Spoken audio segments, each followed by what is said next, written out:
We are on the Sea of Galilee. You can see it's kind of hard to tell, but there's Mount Hermon right over in the background over there. We're on a boat out in the sea. You can look. We're going to be sailing towards the other side to where Juman cast out the demon into the pigs. But this is we're on a boat on the Sea of Galilee, so it's kind of cool. This is you can see the sea.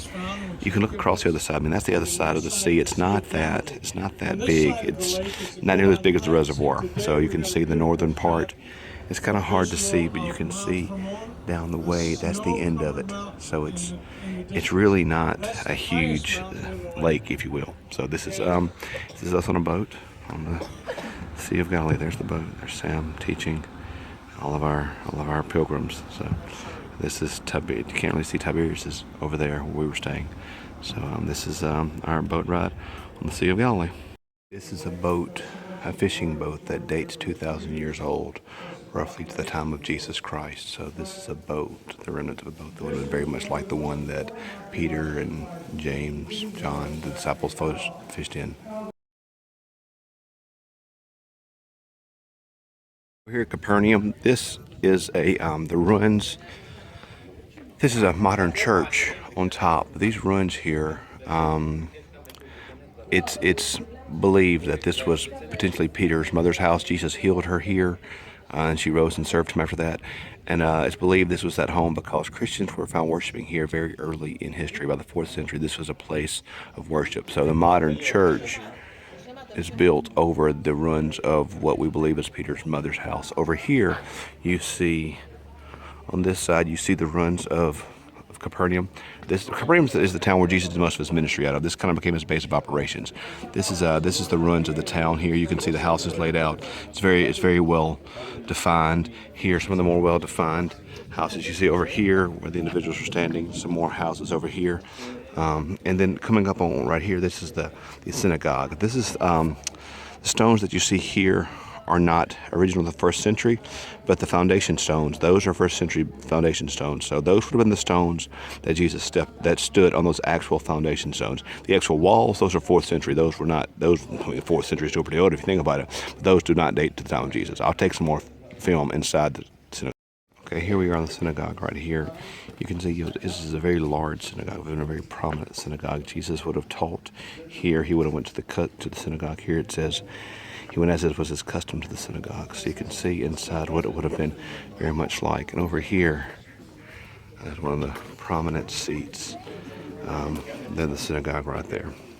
Black stones are the foundation stones that would have dated back to Jesus' time. This is a pretty good image and a pretty good placement of those stones right there. So those would have been the floor of the synagogue that Jesus preached and taught in and healed in and read from the seat of Moses, which we showed earlier. This is Kursi. This is the ruins of an old church. It was one of the largest churches in the 3rd, 4th, 5th centuries. It was kind of a way station for pilgrims coming to Jerusalem. The significance of this church and this, you can see those stairs in the background. This is the place where Jesus healed the demoniac, the one that was called Legion. Had so many demons they called them Legion. It's on the Gentile side of the Sea of Galilee. That's why there were pigs here that he cast them into, because they were Gentiles, and Gentiles had pigs. So we're going to go in a minute to the spot where the demons actually entered into the pigs and they jumped off into the sea. So we'll take some film up there in a minute. Okay, that right there, that's a baptistry from the 4th century. You can see here it's talking about it. But this is where there would have been baptism. You can see it. It looks dissimilar from our fonts, but you can see how the water would have been scooped and placed upon the head of those receiving baptism. So this is a 4th century baptistry. 4th century baptismal. I wouldn't call it a font because it doesn't look like a baptistry you'd see in a Baptist church because it's much smaller for sprinkling and for pouring, but it resembles probably more that than it does our modern day fonts. So it's almost like if you merged a font and a baptistry together. A baptistry because it's in the ground, but smaller, much like the font. Okay, you can see those stairs there, up there on the ledge. There's some legends up there. That is the spot where we believe Legion, where he plunged into the sea. The sea has receded, it's gone back, receded since then, but he would have jumped.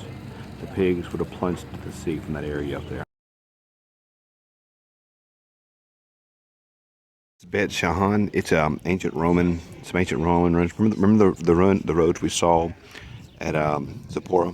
This is an even better version of the Roman road. You can see how, I mean, it's just grand. This was a grand boulevard right here, a grand road, one of the biggest in the area. Of course, there's a mountain up there, and we just see some of the best examples of Roman ruins we'll ever see in this part of the world. So it's I remember the biblical significance was that if you remember from the Old Testament when Saul was killed, they hung his body, and the soldiers came to bury it properly. That happened here. So this is Beit She'an. This is in the bathhouse. This would be the water that was run off from the hot and the cold water. This would be the tepid water. This would be the lukewarm water that was useless basically, and was used only for those that had quit training. It was of no value. So in Revelation, we were told we're like don't be lukewarm. Basically, it means do not be like those who have given up training. Do not be like those who have just abandoned their duty and their discipline. Be either hot or cold. Be training. Do not be undisciplined. Paper. What do they clean themselves with? A soft leaf attached to a twig. Their left hand. Water. Every Roman carries a sponge with them. And they clean themselves with a sponge on a stick. And so they'll dip the sponge in the water and clean themselves, and then they'll rinse the sponge off, and they'll keep the sponge. This is the part I don't like. Yeah. No, this is. Remember when Jesus said, "I thirst"?